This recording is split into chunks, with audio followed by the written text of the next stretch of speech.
bom dia. Já há umas 2 semanas que eu estou lendo o livro de Jeremias, né? Chegou a vez dele, que eu gosto de ler livro por livro. E eu fiquei pensando no texto quando eu li, como que retrata bem aquilo que a gente vivencia nessas épocas em que estamos vivendo atualmente, né? Isaías 13:9 e depois 13:17 diz assim: Assim diz o Senhor, desse modo farei também apodrecer a soberba de Judá e a muita soberba de Jerusalém. Mas se isto não ouvirdes, a minha alma chorará em segredo. Imagina Deus falando assim com seu povo. Ou seja, a soberba de Judá e a muita soberba de Jerusalém. Deus estava trazendo uma palavra profética por meio de Jeremias para que eles se arrependessem dos seus pecados. Eles estavam deixando os caminhos que Deus havia deixado por Moisés, né, no livro que foi o Pentateuco, a Torá, para que eles seguissem. Mas eles estavam fazendo exatamente o contrário do que a palavra de Deus falava na lei mosaica. Ou seja, eles não estavam guardando o dia santificado, eles estavam adulterando, eles estavam idolatrando ídolos, eles estavam fazendo tudo o inverso do que falava lá. E Deus estava já com o cálice da sua ira transbordando. Foi quando Deus trouxe o profeta para que eles se arrependessem. Povo de Israel, povo de Judá, se arrependessem e se voltassem para Deus. E Deus sempre é assim. Ele sempre nos chama, Ele nos ademoesta, Ele disciplina para aproveitamento. Nós precisamos de entender que tudo que Deus faz conosco é para aproveitamento, é para que nós não nos ensoberbeçamos. Às vezes as coisas estão tão boas, que a gente às vezes esquece de fazer a nossa devocional com Deus diária, ler a palavra de Deus, meditar na palavra de Deus, orar, interceder por aqueles que estão precisando das nossas intercessões. E nós nos esquecemos de fazer isso.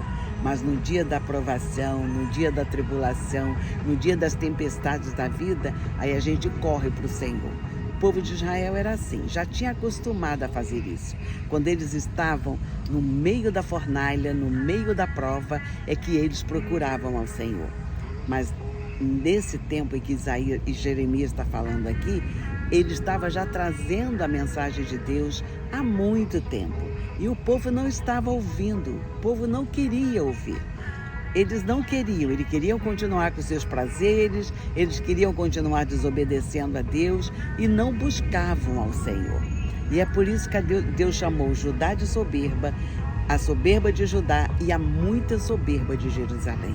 A Bíblia diz que Deus não se agrada da soberba, inclusive Ele resiste ao soberbo. A Bíblia diz que é Deus quem resiste à soberba, não é Satanás, é Deus quem resiste à soberba. E a Bíblia também diz que o saber ensoberbece, mas o amor edifica. E é interessante a gente lembrar que tudo que nós temos vem de Deus. Tudo vem dele, por ele e para ele. Nós nada temos, tudo que nós temos é porque Deus é quem nos dá. Eu estou com saúde, é Deus é quem nos dá, que me dá. Eu estou precisando de alguma coisa, eu corro para os braços do Pai, coloco diante dele.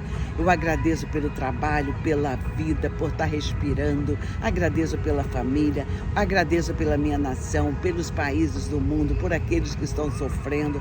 Nós temos que estar em constante intercessão por aqueles que precisam das nossas orações e a começar por nós. Nós temos que quebrantar o nosso coração, porque a Bíblia diz que há um coração compungido e contrito, a esse Deus não despreza. Será que o nosso coração está compungido diante de Deus? Está contrito diante da força, da grandeza e do amor dele? Nós estamos realmente nos colocando e falando como salmista: sonda, Senhor, o meu coração, vê se há em mim algum caminho mau e guia-me pelo caminho eterno. Será que nós temos falado isso com Deus continuamente? Porque a Bíblia diz que Deus falou assim, olha, mas se não me ouvirdes, a minha alma chorará em segredo. Gente, esse texto derrete o meu coração, inclusive, imagino de Deus, a minha alma chorará em segredo. Imagina Deus chorando em segredo por causa da soberba e muita soberba do seu povo.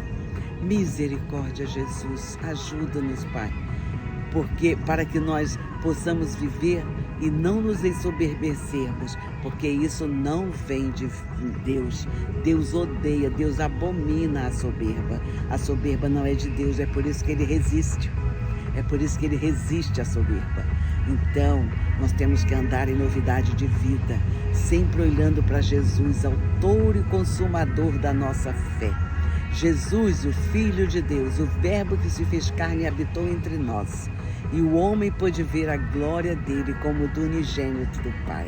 É muito privilégio. Quando Jesus subiu, ele mandou o Espírito Santo para que habitasse em todo aquele que é lavado e redimido pelo sangue de Jesus. Vamos fazer isso.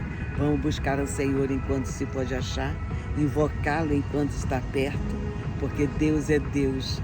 E Ele fala, buscar-me-eis e me achareis, quando me buscardes de todo o vosso coração.